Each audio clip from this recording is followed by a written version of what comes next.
Hungary has always a good economic relation with Russia. So I would not like to give up that kind of cooperation, because the war between Ukraine and Russia is not the war of the Hungarians. It's a war of two Slavic nations.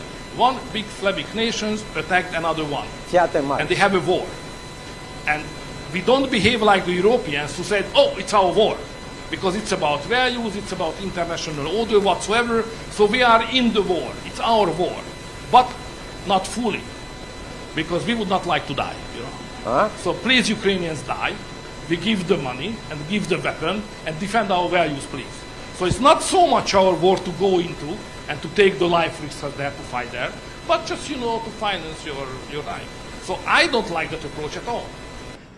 Putin's closest ally in Europe. And the reason of the war is very simple. It's called NATO membership.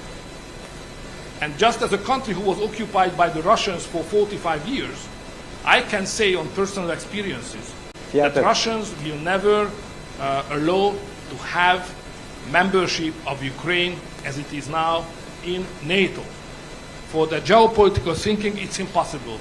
They will always do everything to have something between the Russian border and NATO countries' border.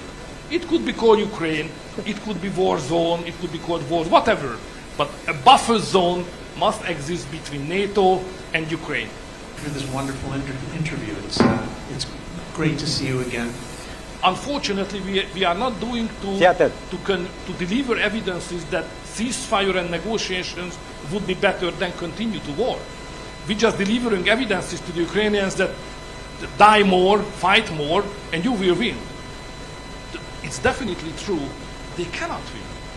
Because it's not about the values, it's not about my heart, it's not about my philosophical conviction, it's about reality. So that war has no solution on the battleground.